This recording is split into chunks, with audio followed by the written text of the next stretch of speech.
ٹھیک ہے احمد نواز صاحب، یہ تو پچھلے پروگرام میں بھی ویسے اس پہ بات ہو چکی کہ اگر یہ خیر امم ہے اور جو تعلیم آئی وہ سب سے بہتر اور افضل ہے اور قرآن کریم آخری شریعت ہے، تو پھر کیا اس کے بعد کسی کے آنے کی گنجائش رہ جاتی ہے؟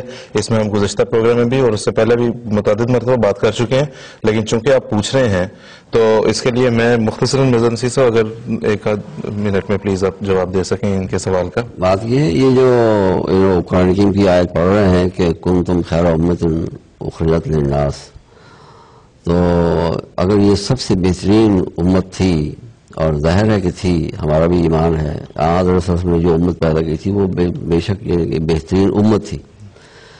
اب سوال یہ ہے کہ یہ امت بگڑ کیوں گئی؟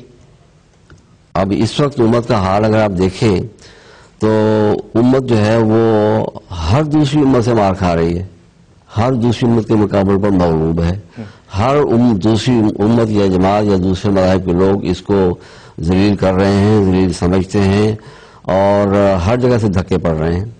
قرآن کریم میں تو یہ لکھا ہے وَأَنْتُمُ الْأَعْلَوْنَ إِن كُنتُم مُؤْمِنِينَ، کہ تم غالب ہوگے اگر تم مومن ہوگے۔ تو ان کا ہر دوسری امت، ہر دوسری قوم، ہر دوسرے مذہب کے مقابلے پر مغلوب ہو جانا بتلا رہا ہے کہ یہ اب ہر لحاظ سے یعنی کہ مغلوب نہیں بلکہ مغلوب بن گئے ہوئے ہیں۔ تو اگر یہ سب سے بہترین امت تھی اور واقعی تھی تو پھر اب بگڑ کیوں گئی؟ قرآن کریم میں یہ تو نہیں کہا کہ یہ آئندہ بگڑے گی نہیں، آن حسن نے خود فرمایا تھا یہ بگڑ جائے گی، تو جب بگڑ جائے گی تو پھر اس کے بگاڑ کے لیے کچھ علاج بھی ہونے چاہیے۔ تو یہ کہنا کہ کنتم خیر امت اخرجت للناس ہے، اس کا یہ مطلب نہیں ہے کہ امت آئندہ کبھی بگڑے گی بھی نہیں۔ امت کا بگڑ جانا عملی طور پر یہ ایک واضح ثبوت ہے اس بات کا کہ اس امت کو اب اصلاح کی ضرورت ہے۔ اس کی اصلاح کے لیے کون آئے گا، کوئی مسلم پیدا ہوگا یا نہیں، اس کے لیے ہمیں حضرت صلی اللہ علیہ وسلم نے پہلے سے بتلا دیا تھا۔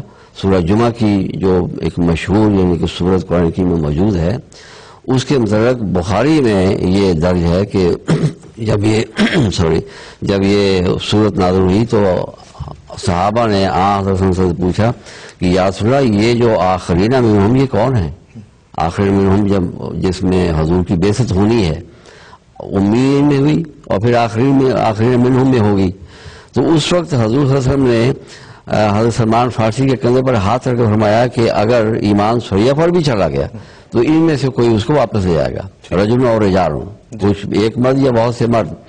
تو ایمان کا سریہ پر چلے جانا بتلا رہا ہے کہ یہ امت جو ہے یہ بگڑ جائے گی، اور جب امت کے اندر سے ایمان نکل جائے گا تو ایمان کو دوبارہ ان کے اندر لانے کے لیے ایک مسئلے کی ضرورت پیش آئے گی اور وہ اہل فارس میں سے ہوگا۔ یہ ایک مشہور حدیث ہے، اس کا ہم کیسے انکار کر سکتے ہیں؟ بالکل۔